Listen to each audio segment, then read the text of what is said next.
le sucre est vraiment une addiction. Le sucre est notre principale addiction. C'est une addiction moderne qui est une addiction légale. Le sucre est beaucoup plus addictif que la cocaïne, par exemple. Il y a eu des tests sur des rats qui ont préféré bouffer du sucre plutôt que de continuer à se shooter à la cocaïne.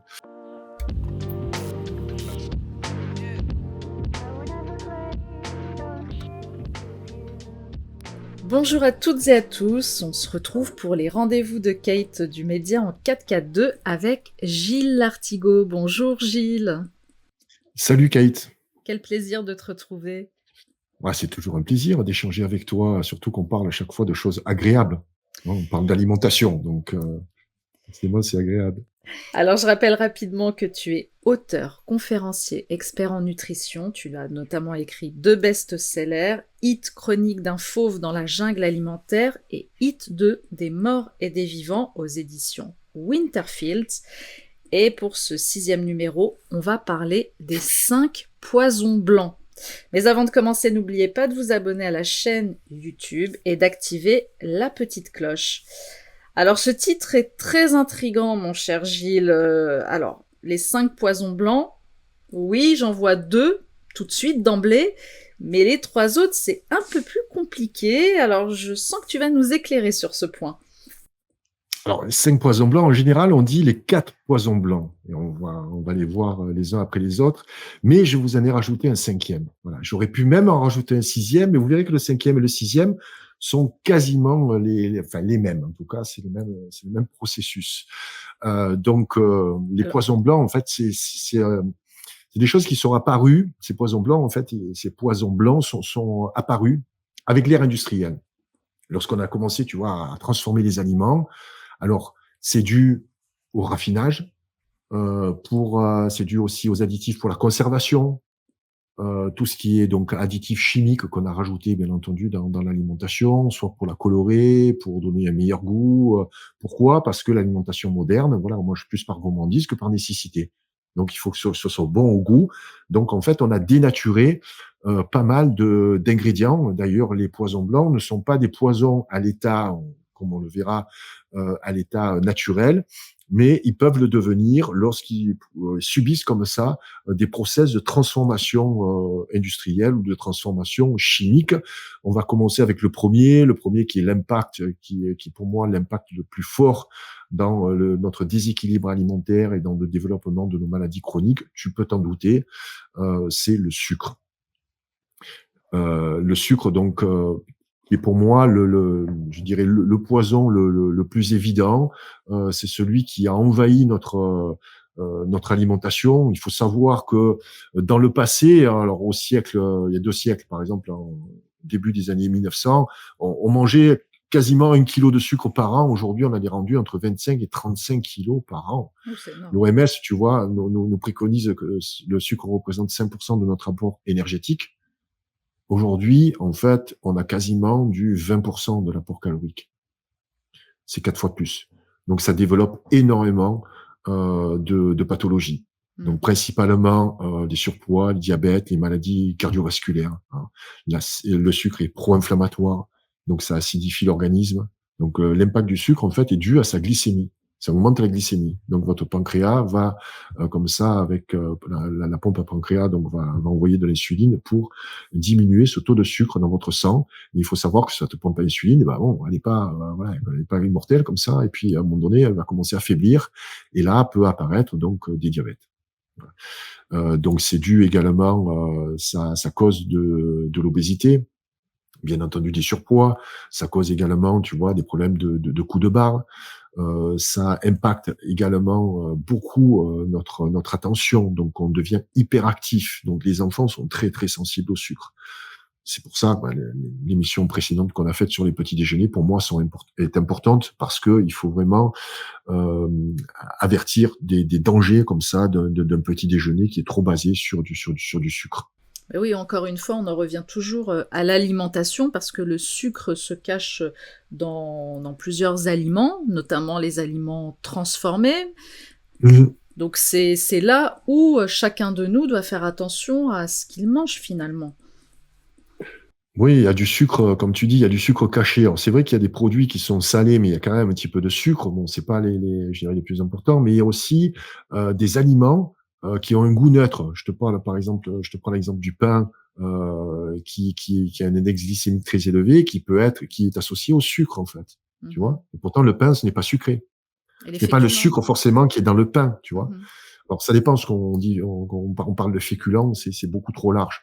Tu as des index rapides, des index glycémiques Plus long. qui sont faibles, des index glycémiques élevés. Mais le pain, en fait, c'est du pain.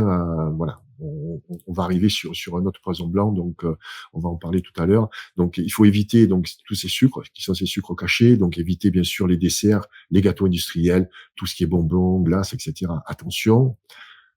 Euh, Quand je dis éviter, ça ne veut pas dire bannir. Alors, je prends toujours l'exemple de cette boîte de Magnum que j'ai dans mon congélateur, que je croque de temps en temps. Hein. Attention, donc, moi je suis contre, tu vois, les gens qui parlent de l'alimentation et qui veulent toujours bien faire, qui veulent dire aux personnes d'aller sur une alimentation parfaite. Il n'y a pas d'alimentation parfaite. Voilà. Si vous restreignez trop, vous allez créer en fait de la frustration. La frustration va engendrer en faire du cortisol qui va être encore plus nocif que le sucre.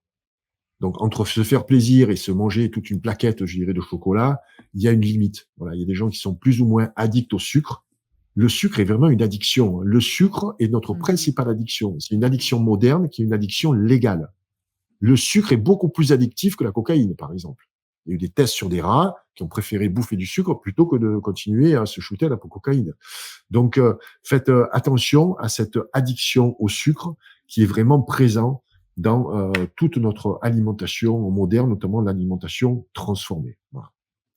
Alors, Alors moi j'avais identifié le sucre bien évidemment, et puis quand je t'ai dit qu'il y en a deux que je repérais tout de suite, il y a le sel aussi, qui est un autre poison blanc. avant d'arriver au sel, il faut peut-être dire quel sucre on doit privilégier, parce que là aussi, tu vois, j'ai parlé du sucre, donc j'ai dit le sucre blanc, c'est le sucre en fait qui est raffiné. Il faut privilégier en fait des sucres qui sont non raffinés. Donc vous avez le sucre, donc les sucres entiers, vous avez le sucre de coco, vous avez bien sûr le miel, vous avez en fait des sucres. Et lorsque vous mangez en fait sucré, manger en fin de repas. Le sucre ne doit pas se prendre, par exemple, en collation. Une collation ne doit pas être sucrée. La collation est sucrée, vous allez avoir un index glycémique très haut.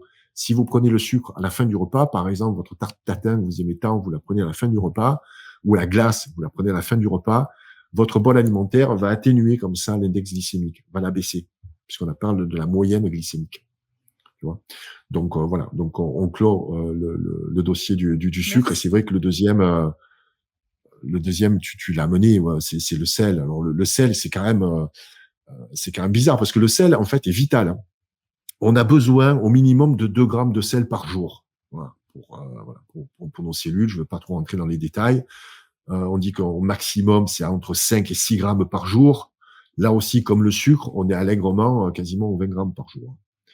Surtout si on mange beaucoup d'aliments transformés, Mhm. parce qu'il y a le sel. Et une chose très importante, lorsque vous allez regarder le taux de sel dans un aliment transformé, faites attention entre la teneur en fait au chlorure du sodium, hein, donc c'est la teneur en sel, hein, et le sodium, parce que la teneur en sodium, le sodium en fait c'est qu'un composant du sel. Par exemple, le chlorure de sodium, donc c'est par 2,5 grammes par exemple, tu vois, de chlorure de sodium, ça équivaut à 1 gramme de sodium. Donc le sodium est beaucoup plus, je dirais, condensé. Donc il faut faire attention entre cette différence de chlorure de sodium, tu vois, Mhm. et de sodium. Le sodium vraiment est beaucoup plus condensé. Donc parce que les industriels sont malins, tu vois. Ils te disent oui, il y a moins de sel, mais tu regardes en fait, et c'est pas une mesure en chlorure de sodium, c'est juste une mesure en sodium. Donc voilà, faites attention donc à tout le sel, bien entendu, qu'il y a dans les aliments donc transformés. Ça, qu'est-ce que ça peut causer comme dégâts?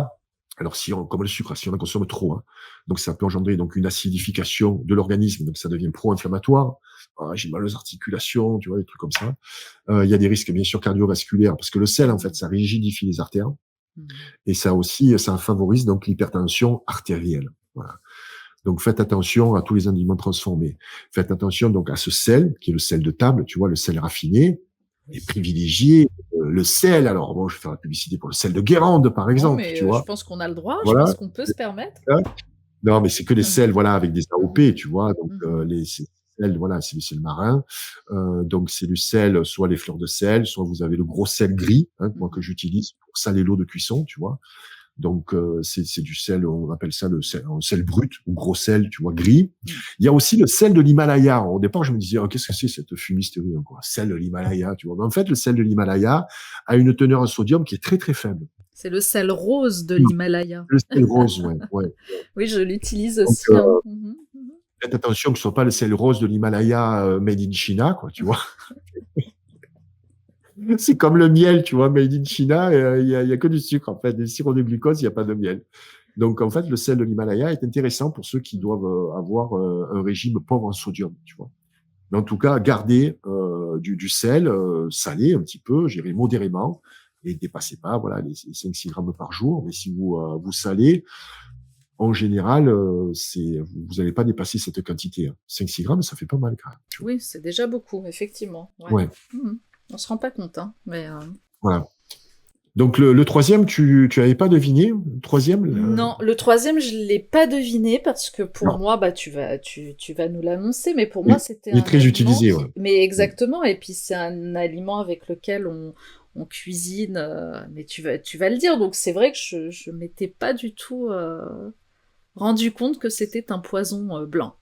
Alors, pas tous, là, parce que là, on va parler des farines. Mm.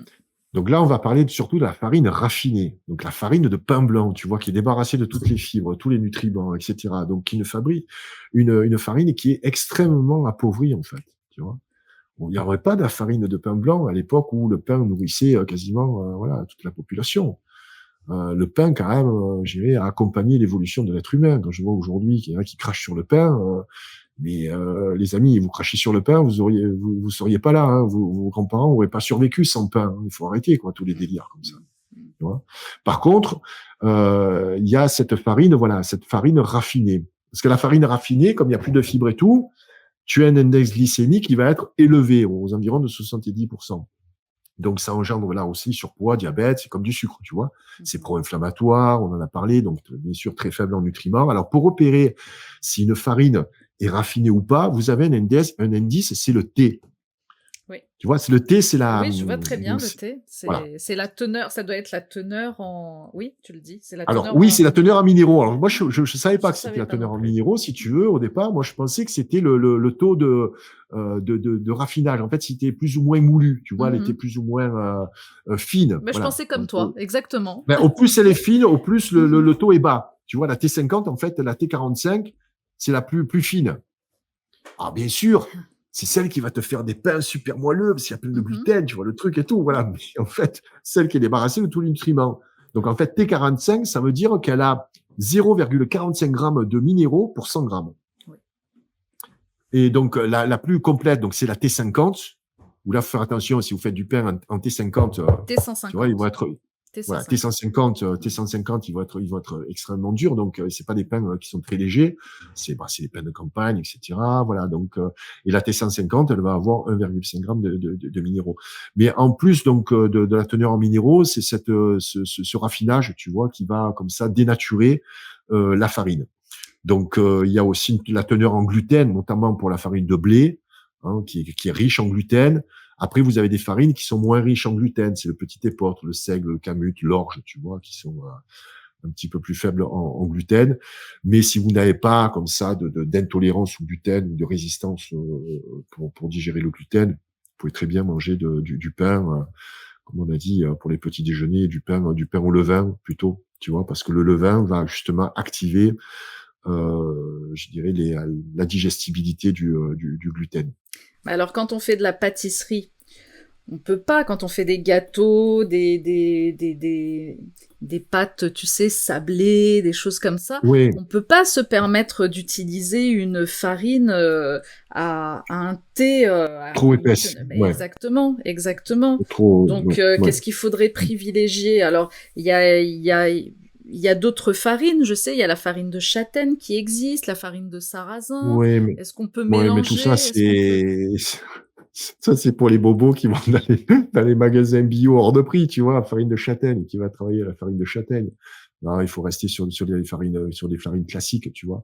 Donc voilà, moi je sais que j'aime bien la farine de riz parce que je trouve que le riz c'est pas une céréale, hein, le riz c'est un grain, donc là il n'y a pas du tout de gluten. Par contre, je peux employer aussi de temps en temps de la farine de blé, il y a de la farine aujourd'hui de patates douces, il y a plein Oui. d'autres farines. Mais en fait, c'est la quantité aussi que vous allez manger en fait, quand j'ai parlé de ce poison blanc, notamment la farine raffinée, je pensais surtout au pain blanc, tu vois. Mhm. Mais là aussi, le pain blanc, moi je consomme du pain blanc, hein, pour ne pas te cacher. Hein, j'ai repris l'habitude de prendre des petites baguettes là, comme ça, c'était par gourmandise. Mais tu peux en manger très peu. Moi, j'en mange juste, tu vois, je mange pas une baguette, tu vois, par jour. Voilà. Mais après, il faut pas exclure, il faut pas bannir. Mhm. Donc la farine, je dirais, c'est pas forcément le plus nocif par rapport au sucre et par rapport au sel.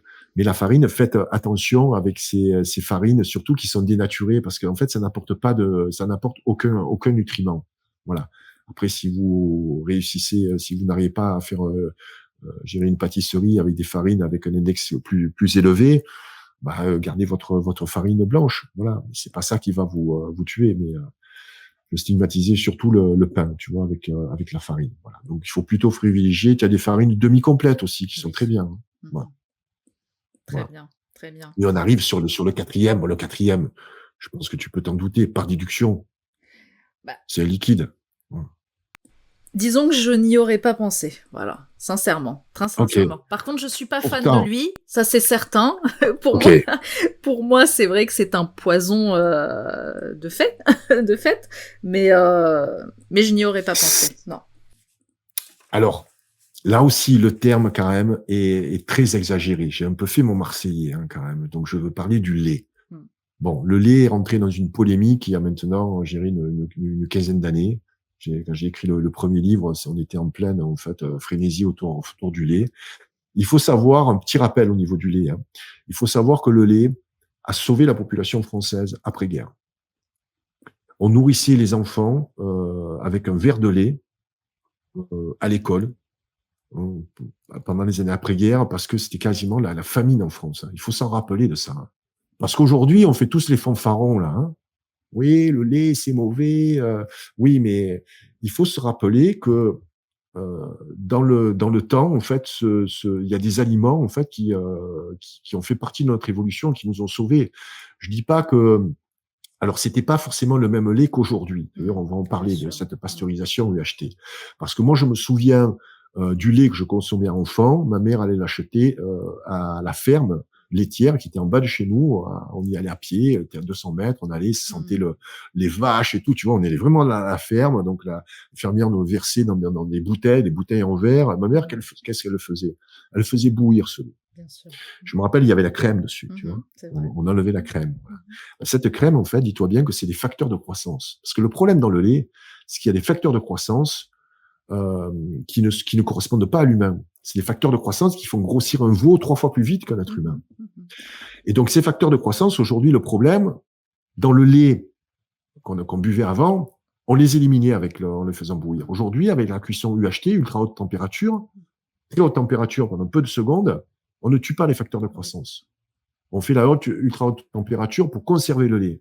Donc, c'est une invention industrielle, ultra haute température. Donc, parce qu'on ne pouvait pas sinon nourrir toute la population aussi. Il n'y a pas des fermes laitières, je dirais, en bas de chaque ville ou village, tu vois.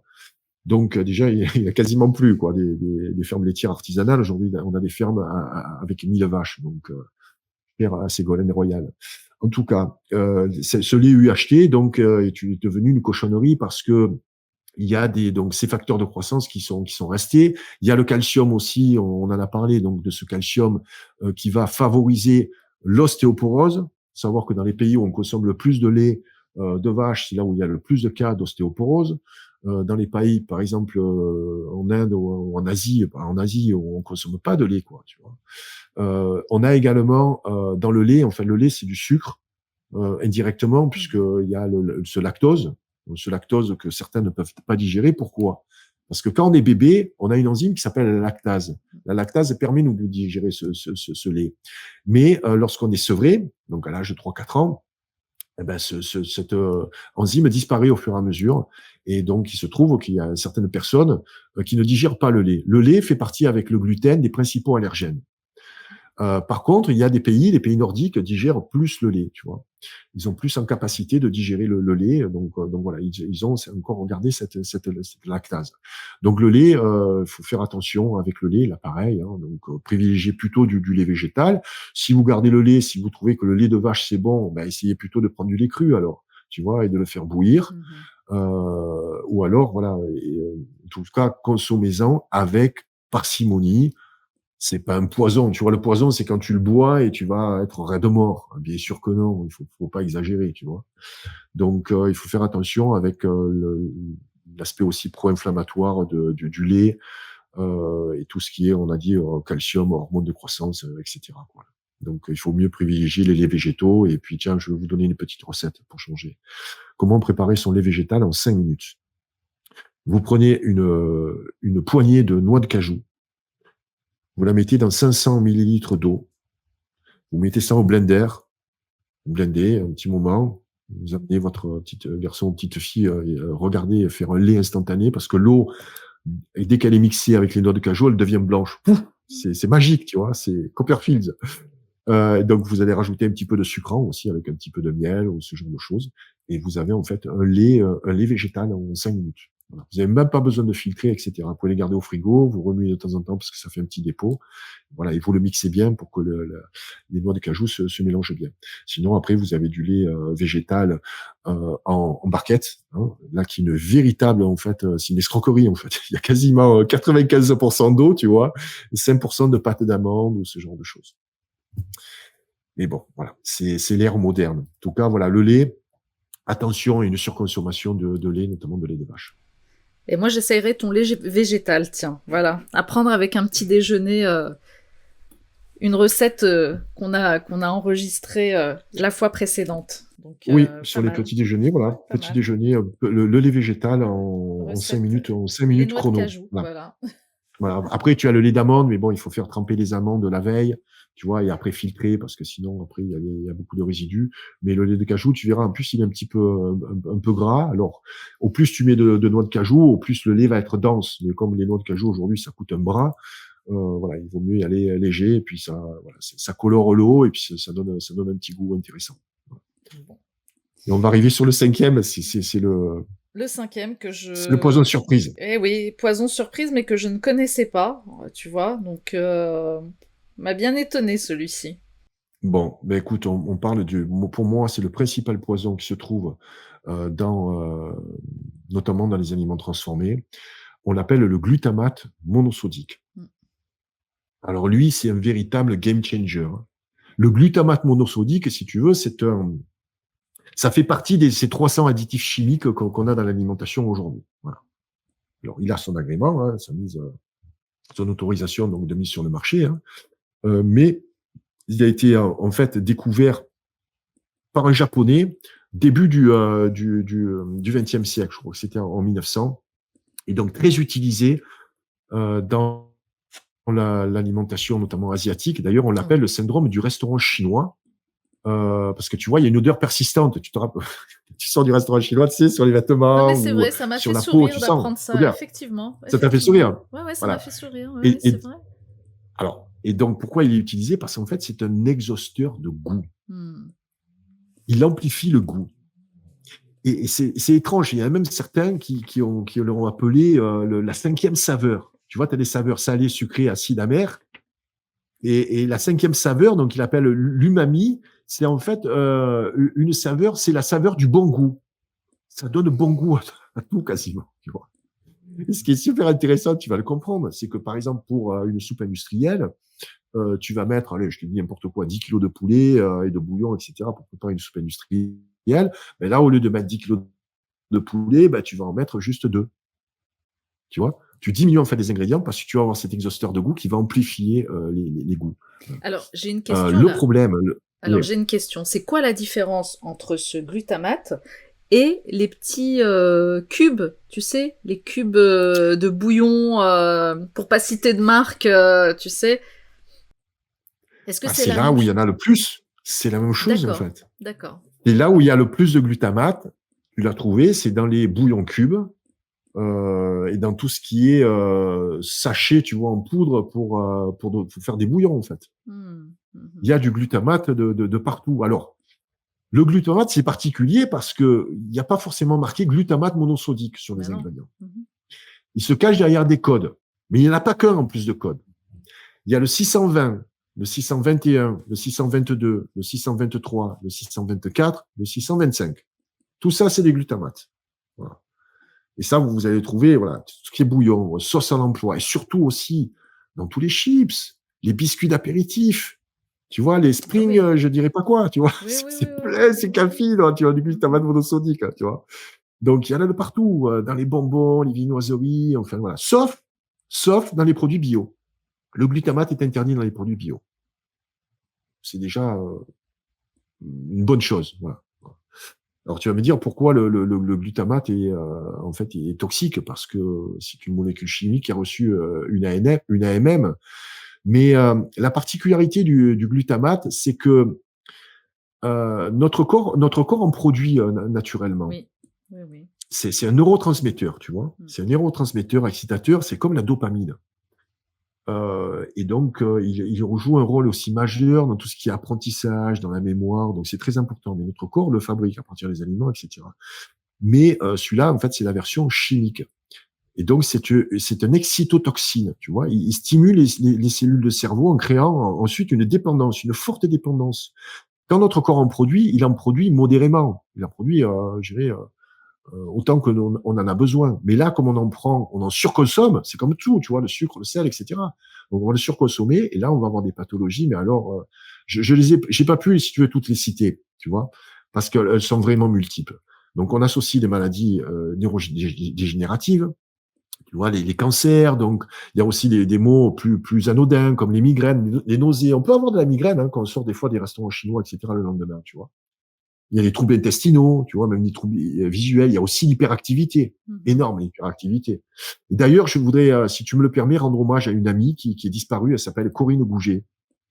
Corinne Gouget, en fait, c'est elle qui m'a mis en évidence lorsque je suis arrivé en France. C'était en 2014. J'ai fait ma première conférence avec elle et c'était vraiment son cheval de bataille.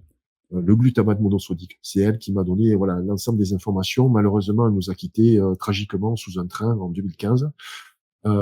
Donc voilà, je voulais lui rendre hommage parce que je voudrais continuer un petit peu son travail et alerter la population sur les dangers du glutamate monosodique. Alors, c'est pas pour ça qu'il faut éviter tous les restaurants chinois. Attention, je ne vais pas me faire d'ennemis au sein de la communauté des Chinois. Donc voilà, ou asiatiques plus largement. Mais voilà, allez-y avec modération également. Ne consommez pas des produits avec du glutamate tous les jours et tout le temps. Vous pouvez en consommer de temps en temps. Voilà, vous allez pas en mourir. Mais c'est surtout que ça provoque vraiment une addiction et c'est chez les enfants également, quoi.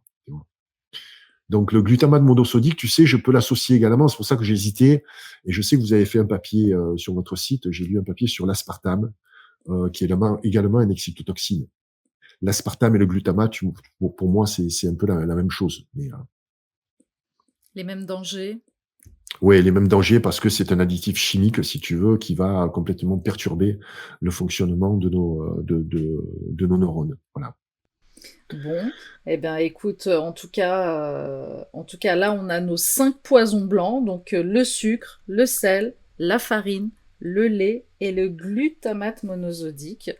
Donc Alors, attention, quand on dit que c'est des poisons, vous n'allez pas en mourir, hein, donc faites attention. Ceux qui, comme ça, qui ont des discours trop, je dirais, extrêmes ou culpabilisateurs. Vous pouvez consommer sucré, choisissez des bons sucres. Vous pouvez consommer aussi du sucre raffiné, mais avec parcimonie. Le sel, c'est la même chose. La farine, c'est la même chose. Je vous dis pas d'interdire, bien sûr, toutes les farines, même la farine blanche. Je vous dis, même moi, de temps en temps, je consomme des baguettes. Donc voilà, donc il faut Il faut revenir à la raison. Tu vois, ça fait 10 ans aujourd'hui que je martèle ce genre de discours. Je les avais un peu abandonnés ces dernières années pour me consacrer sur le sociétal. Là, j'y reviens. Je vois que les choses n'ont pas changé. Il y a de plus en plus de personnes, en fait, qui ne parlent de l'alimentation. Mais quand vous avez les bonnes clés de compréhension, les amis, l'alimentation, ce n'est pas compliqué. On la rend compliquée pour faire du business derrière. Voilà. Tout ce qui est régime à la con, régime farfelu, des régimes qui ont si tu veux, aucun appui dans l'histoire. Il faut savoir quand même revenir sur l'importance de l'alimentation qui a accompagné l'évolution de l'homme, hein, même la viande également. Donc, n'allez pas vous jeter corps et âme dans ces pseudo-régimes qui vous promettent en fait la santé éternelle, hein, les régimes d'Okinawa et ce genre de choses. Voilà, pour pas citer d'autres personnes, mais vous voyez de qui je veux parler également. Donc voilà, gardez raison et faites les bons choix, continuez à vous faire plaisir, mais surtout faites attention sur les addictions. Les addictions avec les molécules chimiques type le glutamate, et faites attention aux addictions au sucre, et soyez responsables par rapport à l'alimentation de vos enfants. Voilà, c'est les futurs mangeurs de demain. Merci Gilles pour ce petit rappel, et je pense, je suis même certaine que le discours est très clair et que nous ne sommes pas dans un dogme en tout cas. Voilà, merci beaucoup Gilles. Avant de se quitter, j'aimerais que tu répondes à 2 questions de spectateurs, qu'elles ont été posées suite à la capsule qu'on avait fait ensemble sur l'eau, si tu te souviens. Alors j'ai une question de Boucalfisan, je sais pas comment le prononcer, qui demande ce que tu penses de l'eau qui repose dans des carafes en terre cuite. Et l'autre, alors c'est un pseudo qui est un peu compliqué à prononcer, que pensez-vous des filtres à eau? Donc 2 questions. Alors, la filtration d'eau, on n'en a pas parlé, on n'a pas fait une émission sur l'eau ensemble, oui. On a fait une émission sur l'eau, non? On a parlé. Alors je sais pas, cette Voilà, donc personne... la filtration d'eau. Okay. Je sais pas les différents filtres, en fait, il y a des filtres en céramique, il y a des filtres à charbon actif, mais en fait, c'est des principes de filtration. Donc, c'est soit par gravité, donc c'est du charbon actif. Il y a les filtres donc d'osmose inverse. Il y a des filtres également portatifs. Donc voilà, vous avez des liens. Je vous ai mis sur mon site ce que j'utilisais concernant les filtres. Et puis cette carafe donc en terre cuite. Alors je pensais que c'était l'argile. La carafe en terre cuite, tu peux mettre de l'eau, elle restera toujours avec du chlore, hein, donc avec les particules toxiques. Par contre, je pensais que c'était de l'argile. C'est vrai qu'il y a de l'eau argileuse, par exemple. Vous pouvez rajouter de l'argile. Ça va vous donner des bénéfices de détoxication quand vous buvez cette eau argileuse. Mais l'argile n'enlève pas, je dirais, les particules toxiques dans l'eau. Hein. Alors peut-être qu'il y a je dirais qu'il y a des messages qui vont dans ce sens. Moi, je prendrai pas le risque. En tout cas, je me demande qui aujourd'hui va décontaminer son eau avec de l'argile, quoi, tu vois. Donc, il vaut mieux rester sur des systèmes sûrs, des systèmes fiables et qui ont fait leur preuve. Voilà. Très bien. Merci Gilles. Bah écoute, je vais tout simplement dire à nos spectateurs de pas hésiter à nous poser leurs questions suite aux 5 poisons blancs, en tout cas. Donc de poser leurs questions dans les commentaires sous cette vidéo, et puis la prochaine fois, bah, tu y répondras comme tu viens de le faire à l'instant. Avec plaisir. Merci Gilles, je te dis à bientôt. Salut à tous.